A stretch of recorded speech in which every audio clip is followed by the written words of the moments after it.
Welcome to the World United.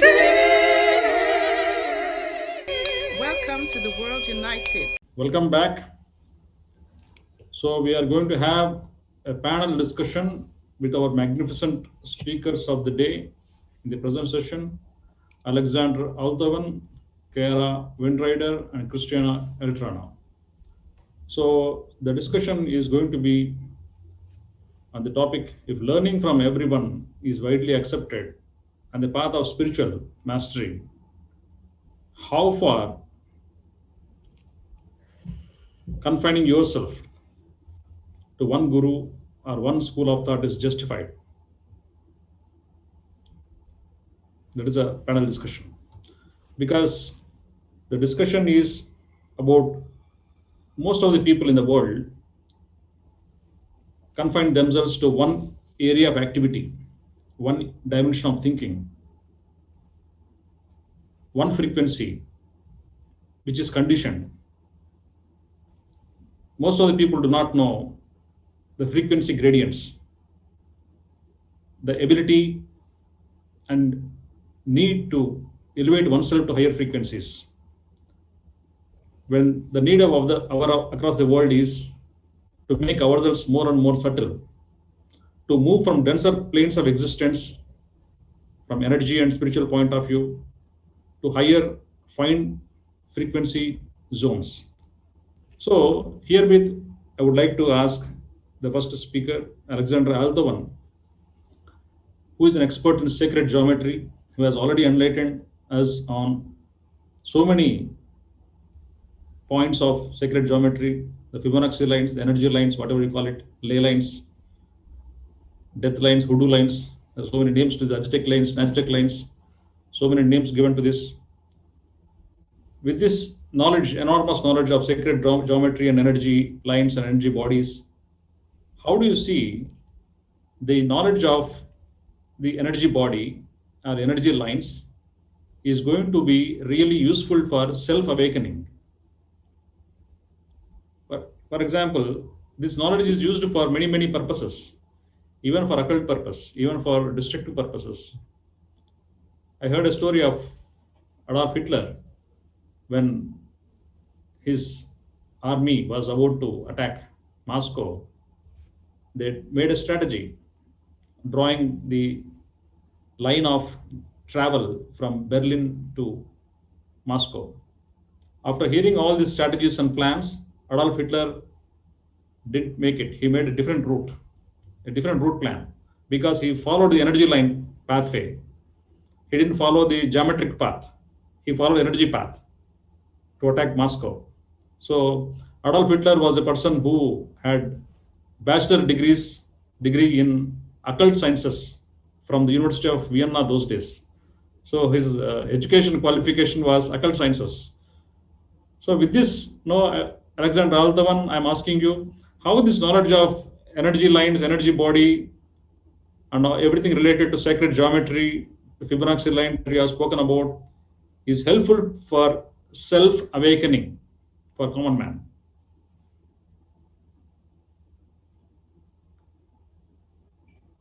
Mute, please.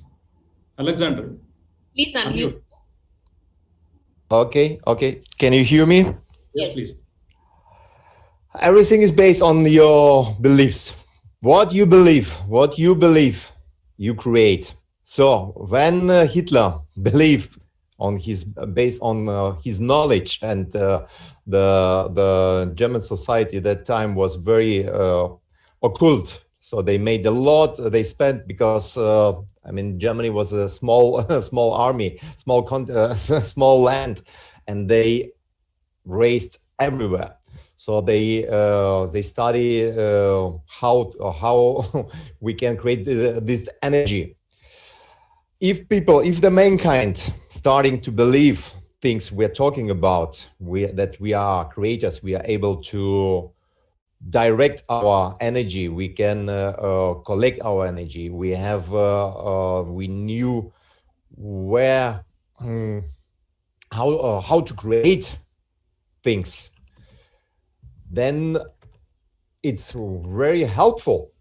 But as I told already, we have directions. We have the Christic direction, and we have the Antichrist, like the Christ direction and the Antichrist direction, which I found out. I spent a lot of time with Fibonacci, with Lane-Arts, all these energy things, and I have to find that it's a fib. It's a deception. It's something guide you to the in the wrong direction, where you bring your energy, where you bring your attention. You get a little bit from that part, but it's a wrong direction. So we have a artificial, have something which is from the creator, from the beginning was created. And this is when you find out, okay, we have the Christ. The Christ is a crystal. So that many people, they don't understand what is the Christ way, the Christ, the Jesus Christ. The Christ, the crystal, they have the way like the crystal. Karaya Satahala, crystal. This is the meaning. When the creator creates, first was the sound, and then the second one was the light. So he used vibration, he used numbers. And this on things, you go deep and you understand that the Fibonacci is on our earth. Everything based on the golden cut is artificial. It's not from the creator. This is what people first shocking. Yeah, but everywhere is Fibonacci. Yeah, but we are dying. We are everything is based. If you follow this this game, then you are not able to activate your power, your superhuman power within you. Then you are just spending the energy. If you go the Christ way, the spiral, everything is like the spirit. It's the same base like spiral. And the spiral, not using the Fibonacci, using the Christ crystal spiral. Again, the numbers are 0, 1, 1, 2, 4, 8, 60, 32, 64, 228. In the computer technology, they're using this. They not using the Fibonacci in the computer, only in the programming, in the algorithms. But the ratio is 1 to 0. This is our that's what people have to understand, and when they understand this, then you can create and using your own knowledge, your own energy. That helped me through when I was on my fasting days, to clear the mind, be oneness, to get away from the polarities, to get away from dark and the light, to be just one. The oneness. I'm the creator. I create everything around me, and I have the understanding, the oneness. Everything around me is one. It's me and me. Everything around me is me. So this is which help or for the people who are creators, who understand they are no more victims, to get out of the role of or acting as a victim and waiting someone helping, galaxy forces helping for something. No one is helping you. You are the one who have to change yourself and helping yourself, changing your mind, changing your consciousness, changing your body, changing your behavior with food, with everything. This is for me was the topic, the thing, where is my attention, there is my energy. So my energy, my attention is to my control. I don't change everything outside, I change everything inside myself, focusing with my attention on myself, the energy, the creator I am. That was my awakening, understanding. There is no more me and the others. It's always me and me. So me is you, and you is me. This is the part. And in this balance, and in this you create from being thankful, being love, creating the love, creating all these energies, all the high vibrations which bring you to your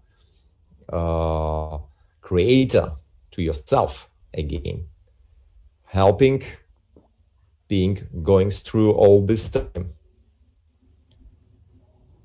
And the symbolism, the sacred geometry is helping when you're starting drawing, when I'm working on computer graphics.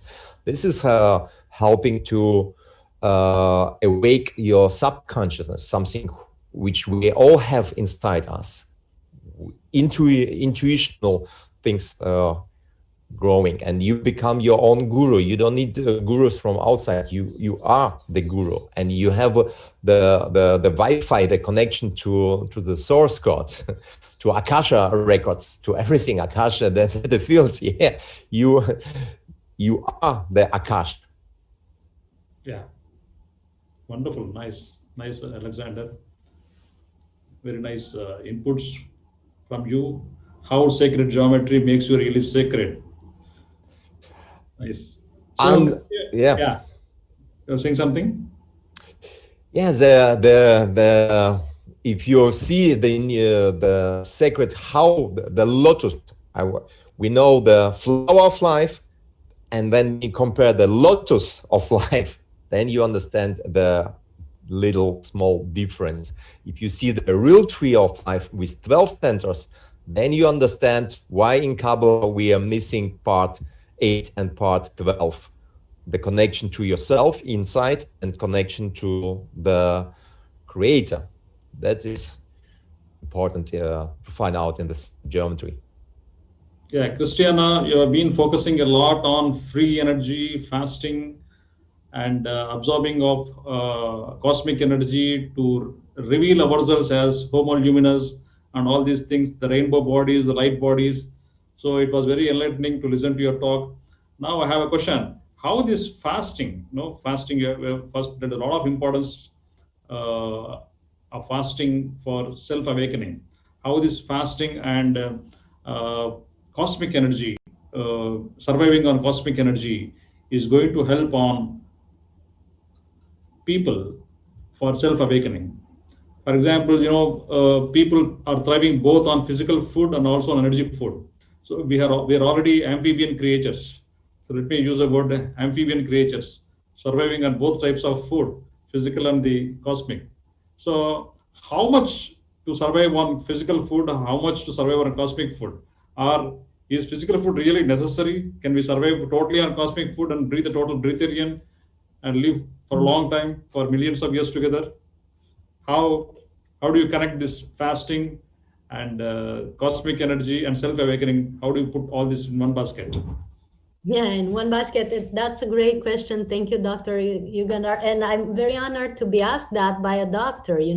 We've been doing something really important for humanity at this time. We've been connecting scientists from all over the world, like neurologist, the cardiologist, the physicist named Nassim Haramein, maybe you know him, and geneticists and other scientists that are now looking at this possibility from the perspective of science. And we're looking forward to connecting that. Also, Greg Braden and Bruce Lipton and Joe Dispenza, I've spoken to them, so that we can together come up with a scientific answer for your question. Like, how do we put that in a basket? So far, we have been having studies shown by NASA and other scientific groups that have proven that actually the human body consumes sometimes 25% more energy than it intakes. So as they measured with some calorimetric suits at NASA, not for breatharianism purposes, but for other studies, they have noticed that the human body of normal people not doing any energy work was consuming 25% more energy than it was intaking. So they were taking, say, 2,000 calories per day, and they were consuming 1,500, which is 25% more than they would eat, right? Where did that 25% extra come from, right? Where's that energy coming from? Where do you have 25% more energy in your body than what you have eaten? That's the source energy, prana or chi, that the scientists didn't know how to name it, and they named it the unaccounted source of energy. I was so amused to see that, right? That's a scientific study. It is referred to it in my book, not just for people to know that it's not just spiritual woo holistic stuff. It has been documented in science. In one basket, I would put the explanation that fasting is one thing and pranic nourishment is a different thing. Fasting is when you purify your body, when you start burning off your fat and then your other residues in your cells, and you purify your whole system, and that's fine. And it also purifies some things at the subtle level, in the emotional and mental body. That's wonderful. Fasting is a good tool. It is a good technique, but it is for purification. And in fasting, you still feel hungry. You still need and dream of physical food, and you can't wait to get out of fasting so that you have that big slice of pizza, right? When you're in pranic nourishment, it's a total different ballgame, because in that state, you don't ever think of food per se. You don't see it as nourishment. You don't crave for it. You don't spend all day thinking, when is this going to end and you're going to get back to your favorite chips again. You're not in that, I'm not in that mind frame. I forget about food. When somebody invites me to their restaurant, I have friends who have restaurants, and they invite me to their restaurants and they ask me, what do you want as, as food? And I pause and I have to think, because even though if I'm in a restaurant, my mind doesn't naturally go into looking at the menu and craving for something. I'm just being there, I'm sitting with my friends. And when they ask me, what do you want? I have to really, check with my body and check with my organs inside of me and see if they want to pass some food through them. And sometimes my answer is, I don't want anything, and there's this exquisite, French and Italian restaurants, and you could have all you want, but I don't want anything, Sometimes I say, I want a cup of hot chocolate, put it some chili on, and I want that, or give me some roasty. And they're saying, you don't want food? We have this, 5-star Michelin chef that can prepare. I said, no, I don't. I'm such a good state right now. I don't need anything. So there's a difference, right?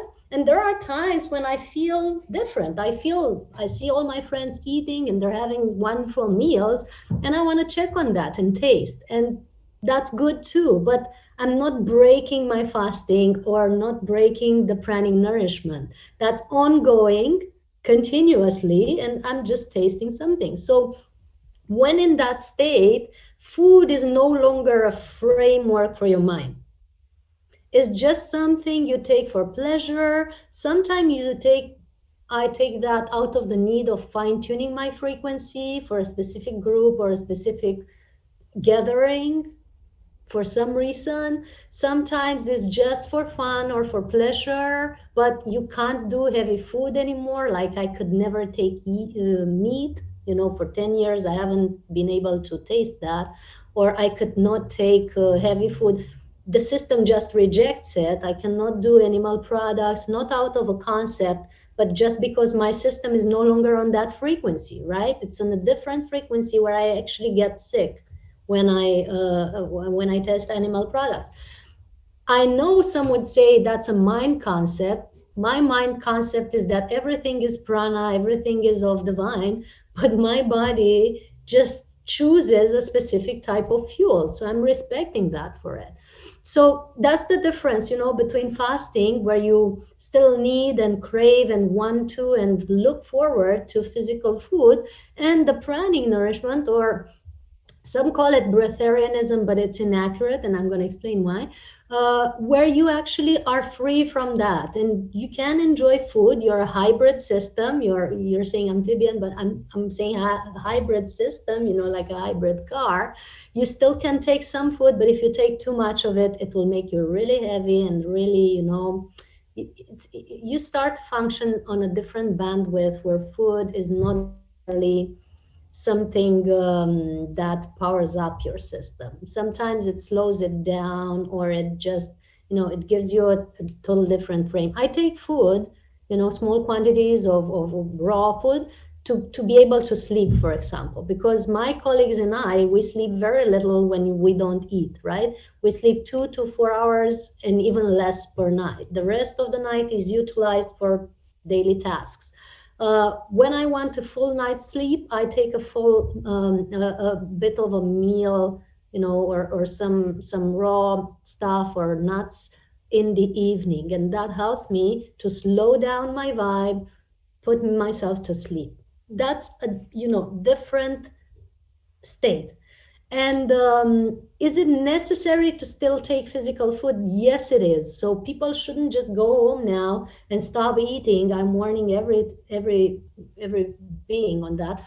Don't stop eating without having an energy practice. You will die, or you will damage your body severely. You know, the root chakra of many people that just fast and fast and fast without checking with their bodies is having serious issues, and that's what I'm working with in therapy. So we really have to do a specific, you know, specific energy practices along with the fasting, in parallel with it, until the body refines sufficiently, and the mind and the emotional system, to be able to hold that state. And to add and complete with this, the pranic nourishment or breatharianism is not a goal, it's a byproduct. It's a byproduct of your practice. If you do enough energy practice and you purify enough your systems, at some point you're just lighter. But you don't aim for breatharianism. You aim for source connection. You know, you aim for source connection, and when you're one with source, when you're in complete alignment, you don't need that much, you know, of external intake. So the goal should not for people to go into fasting and prolong it as much as possible, but prolong as much as possible your divine connection. That's the thing. And from there, you're completely nourished, completely held, completely supported. I hope I touched upon your question. The necessity of a guru that you were asking before, you know, it's good to have some guidelines from a wise person that has practiced something before. I've had that in my life, and I'm very grateful for all my teachers. It's also good to know that you can or you can surpass that frequency and go into oneness with source and have all the answers in. But it takes at the beginning, maybe it takes some guidelines, you know, to go about. Otherwise, you can just go by yourself, do all the mistakes that you can do, see for yourself, what does this button do? What happens if I do this? What happens if I do that? I've done that. So I know how it is to go with a guru and go without a guru. But it's good to have help. I mean, it's good to accept help. It's good to not be in your pride of I can do it all, you know, and sometimes ask for help from friends or people that are more experienced into a specific topic. I still do that, even though I'm source connected. At some point, I can ask my friends, you know, how do you feel about that? It's okay. And they are my masters in that specific moment. So it's good to be humble as well, and then you know, bow to the ones who have experienced that before you, even though you are connected to all the experiences on the planet and beyond. Breatharianism is not accurate because you're not nourished by breath. Breath regulates your mind state and your inner state and your inner energy. But actually what nourishes you is, you know, that is within and around you, not necessarily the air or the breath. That's what I also wanted to convey. Thanks for your question. Thank you. So there is immense level of malnourishment across the world. Not we call many underdeveloped countries, we see so many pictures of the kids and adults as well from underdeveloped countries, the emaciated bodies with a lot of vitamin deficiencies, lot of mineral deficiencies, lot of nutritional deficiencies. So it's always a mystery why we don't expect any bird, any animal, or any fish suffering from all these nutritional deficiencies. I don't know, I never understand. The Indian Ministry of Defense has ordered a study in 2010 or 2014, I believe, on a breatharian that was nourished by light for 70 years. So 70 years he wasn't taking any food or water. The Ministry of Defense in India has ordered a study, so he was held in the hospital for 14 days. Prahlad Jani, to prove and to monitor how is this possible.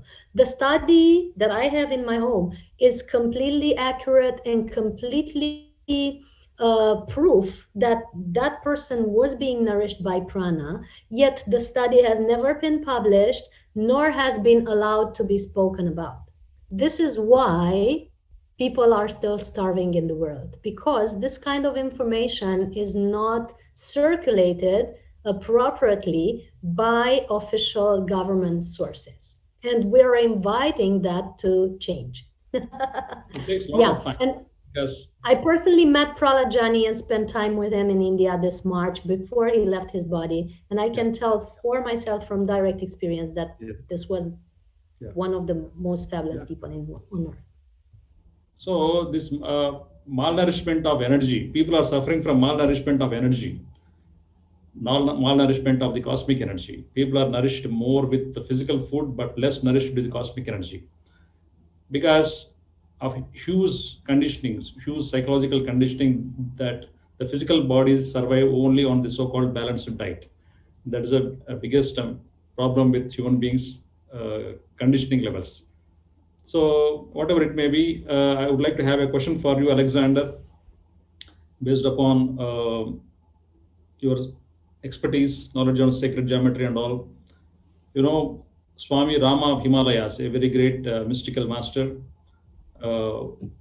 who used to teach people from very scientific way the power of mind, the power of energy, the power of meditation. And he used to talk a lot on sacred geometry, including Sri Yantra. He was a master of Sri Yantra. So he used to come to my city of Hyderabad, the Charminar area, and where he told people that the Charminar was constructed exactly on the sacred geometry structure of Sri Yantra. And do you have anything to comment on this, the relationship between the sacred geometry and Sri Yantra? You are there? Yes, I'm here. As I already told, everything is many years already have this change of the Fibonacci, different angles, different structures, different symbols. The time I had a experience, I found my teachers who guide me and show me that this is a perception of this sacred geometry, and this bring you to this point of yourself, but there is another way. Again, everything has same base, the numbers. Numbers are numbers. Which way you use these numbers, this is important, and where you go. If you understand where you come from, when you know your past, then you understand where you go in your future. Orwell said one, who control the past know what is going to happen in the future. So if you understand that deception happened already in the past, artificial change, the energy, the lines, the net, everything, and you find out how you structured yourself with the sacred geometry and with symbols, also from the knowledge from the past, and you find we had the source in the past, but it was changed. That is for everyone who is going in this rabbit hole, who is diving in this rabbit hole, understand where and go. The yantras are created. You will look to the yantras and they bringing your subconsciousness. They wake up your subconsciousness. But which vector, where is your mind going? Where is your attention going? Is it again a gatekeeper? Is it something which connects your consciousness and it's just blocking your ascension, awakening? Let's say like this. It doesn't make sense. Is it? My English is quite difficult. Quite excellent. This difficult topics. No issues. We are very happy. We are very happy with your English. Very comfortable. No issues. Absolute no issues. So very simple things. The ratio is 1 to 0. 1 to 0. Not the golden cut. If you look the tree of life and you put the ratio of the golden cut, then you see we are missing the part, a big part of this tree of life. If we use 1 to 0, then we see the whole picture. Then we see, okay, what is the missing part of this centers in the tree of life, which is like for most people known from the Kabbalah, from Merkaba. What kind of Merkaba you create, what kind of energy working. Yeah. If you create the Metatronic system, again, the Metatronic, which most people, they don't even know which pyramids or what a real Merkaba is. Yeah, how many bases and what is inside this sacred geometry when they were starting working with things like this. So important to do research, important to do the research by yourself, not just following the YouTube videos, not just reading the books, so finding by yourself. You know, a lot of research doing by yourself is important. And then you understand, then you can compare the things, and then you can have the choice which way you choose. That's very, very simple. Not just because of people saying, yes, spirituality, flower of life, Kabbalah, 10 centers, all these things, all these old things. Fibonacci, yes, it attracts the attention of the people, and people are, when they waking up, they even don't know of things that the numbers, everything is the numbers, and how we work with these numbers, and what we're doing with in our energy work. Okay. So. Yeah, thank you, Alexander. Stay tuned for some more time. Cristiana, you're there. So one more question for you, Cristiana. Very important question. You have been working on chronic nourishment, fasting, and so many energy methods.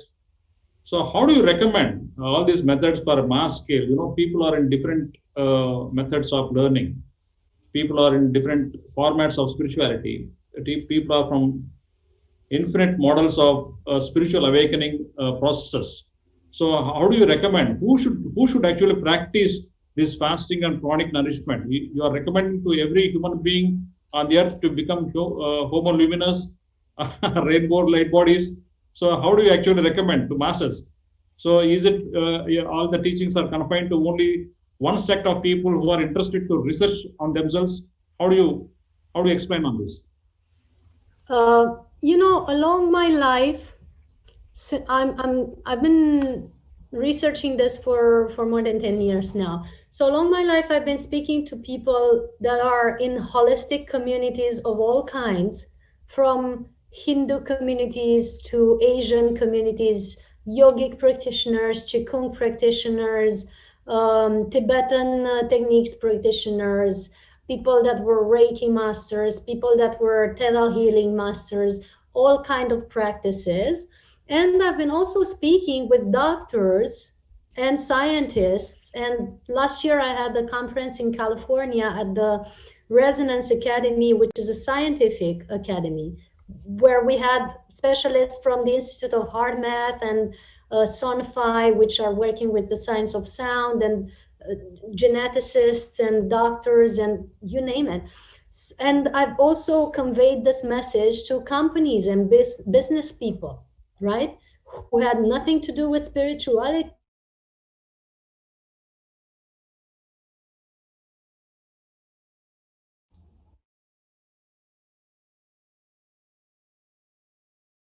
Thing that you have to know, because the same way you know your car and what your gear does and what your wheel does and what the buttons in your car do and what oil and water and fuel you should put into it, the same way we should get to know our physical bodies, right? These are our best cars, our starships, as I call them. We stay all the time in it. You never get out of your car fully. You know, even when you get out to sleep, you still have a connection to your car, right? So these devices should be so well known in any religion, in any tradition, in any practice. And even if you are not a holistic person at all, you still should know what type of fuel your car needs, right? So in that respect, this is not addressing any religious background specifically. This is something that has to do with the accuracy of how to utilize your organism. If you have the concept that you are not a body, but you own or have a body, then it is best that you make best use of that system, right? Instead of fueling it badly, using it badly, and at some point have to discard it and leave it because it's no longer functioning or it's gotten too old, you can fine tune it with the right fuel, the right practices, the right breath work, and so on, just to have it longer and in a better state, just how you do with your car. That's what I say to people. So from that perspective, I'm recommending this to all people, but I'm not, you know, when we recommend pranic consciousness, that's how I call it, I don't call it fasting or breatharianism, we recommend 8 practices that are very simple that anyone can do in any religion, any non-religious background, whatever you are. You can always monitor your mind and watch your thoughts that create better realities, because you create your reality with your thoughts, and that's called mind mastery. You can always connect to something bigger than yourself. If you don't believe in God, just connect with a quantum field that has been proven scientifically to exist. It's called the vacuum in physics. You can, and you can do that by just following your breath and expanding. You can always meditate a little, which means basically being aware of what happens in your body and around you. You don't have to sit in a pretzel shaped position to call it meditation, but you can enhance your awareness at all moments. You can always listen to better sounds and music and take care of your wording, which is again impacting the water in your body and your reality. You can always do what you love, and that's called selfless service, and it raises your vibration because it's all about raising vibration. You can always stay in nature more and take some time in silence more, which again raises your vibration in your awareness, and you can treat your body like a temple.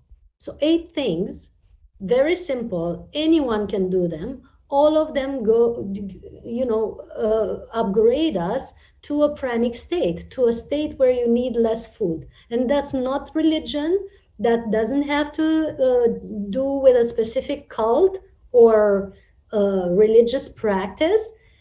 Doctors can do it, workers can do it, and Buddhists and monks and Orthodox and Hindu people can do it. All of us can do it. It's simple. That's what I recommend. Yeah. So a simple energy practice, not spiritual practice. It's a difference. Spiritual has to do with a specific concept or mindset that has to do with a specific guru or religious personality that you bow to. Energy practice is being aware that everything is energy and that you can harness it, and it empowers you instead of giving your power to something out there that is gonna, you know, save your life at some point if you're good enough. No, you are already good enough, and you can get better at whatever you want to do by just practicing. That's what we say. Yeah, the World United highly recommends the importance of fasting, the importance of chronic nourishment. So many members of the World United they do practice fasting. So we do recommend every Saturday as 36-hour fasting, and also on a daily basis intermittent fasting, and all the chronic nourishment methods. So we have been educating the people at individual level, masses, and all about the importance of all the fasting and all these chronic nourishment processes. Okay, anyway, so we'll take a break for music for a few minutes, and we'll come back to the next session. So next session we are going to have Ilona Selke and Nirmala Blue Whale and Victoria Christensen. So we are going to have next session. So let us have some music, please. Thanks, everyone. See you next time, whenever that is, and blessings, and thanks, Dr. Yugandhar, for your invitation. Yes, thank you, Cristiana. Thank you very much. We'll catch up soon. Blessings. Thank you so much. Bye.